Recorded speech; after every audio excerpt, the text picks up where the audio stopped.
Welcome back. Well, the man beside me is the guy we've been talking about all morning. It's John Sisna. I want to thank you, of course, for joining us this morning on your morning news. Well, thank you. And John is the guy who is able to find a way to lose weight eating McDonald's. So we've, of course, heard of a supersize meal before. Right. You've proven almost the exact opposite. And I guess I'm just curious, how did you do that, just eating McDonald's? Well, actually, it started off as a simple experiment. I'm a science teacher, and the kids have to do a semester project. And I let them pick any subject they want as long as it revolves around the biological sciences. Then they have to create a hypothesis, and then using the scientific method have to either prove or disprove it. So I had this idea, and I said, how would you like to try to prove the hypothesis? Is it possible for a person to become better off eating nothing but McDonald's for breakfast, lunch, and dinner? And that's how it started. Wow. So, of course, your challenge was there. Now, the kids, they came up with the menu themselves. How did they come up with the menu? Did they just pick their favorite stuff off the items there? Well, actually, there was two criteria I gave them. Number one, they had to keep me on 2,000 calories, but more importantly, I made them track 15 different nutrients, and they had to try to keep those nutrients in line with the recommended daily allowances that the Food and Drug Administration had put together. So it became a balancing act in those 90 days. They were able to put together 56 different combinations of foods from McDonald's. Wow. That stayed as close to those recommended daily allowances as possible. Okay, now I've got to ask here, one of my favorite things, of course, the fries at McDonald's. You got the hamburgers. They've got salads and all that kind of stuff. So did you lose out on the fries and everything like that? Well, get this. What the kids would do is they would start and they would feed me a value meal every day. And then based on the caloric information, then they would back in for the breakfast and the lunch. So, Sam, if I had a value meal, what comes with a value meal? There's the French fries. I had French fries for almost 180 straight days from McDonald's. That actually sounds kind of like a dream come true, John. I'm going to be honest with you.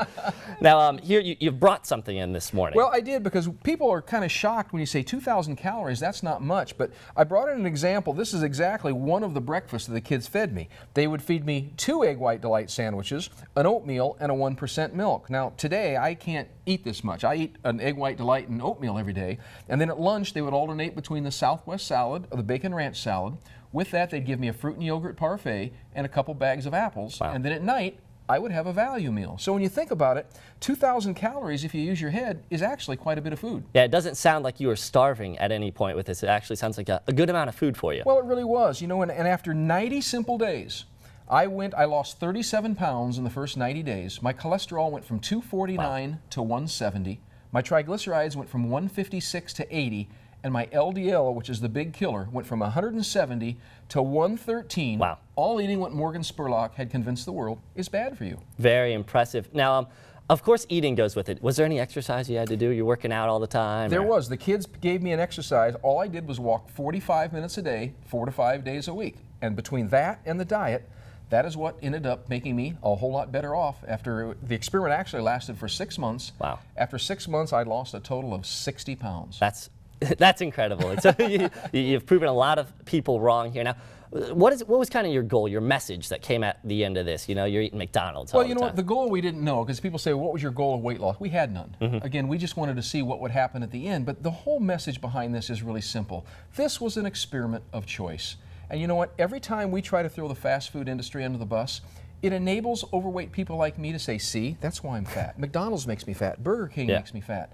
In all those years that I was obese and 280 pounds, I hardly ate fast food. Wow. And isn't it ironic? I spend 6 months of my life eating nothing but fast food, and I end up looking like this. Wow, an impressive message. So it just comes down to choices. Exactly. It's choices of what you eat. It's not where you eat, but it's what you eat. Awesome, John. Well, I want to thank you for joining us this morning and telling us a great story. You actually, real quick, you said you're traveling across the country. You're a busy guy, right? So you've, of course, been on the Today Show, and the trip keeps going after this? Yeah, they do. I travel about 110,000, 120,000 miles a year. I'm everywhere. This is about my 72nd television show, but it's important for people to understand we've got to start taking accountability and responsibility for some of this and quit blaming foods. There's nothing wrong with foods.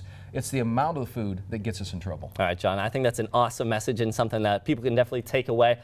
John, he's just about everywhere, like he said, so look him up. You'll see more. Hopefully, maybe we can get him back and chatting to some local schools in the coming year here. He's done a great job, and thanks for joining us this morning. Well, thank you. Appreciate the invite. All right, and after the break, we're talking about some more fun at the library with Ansley Watson.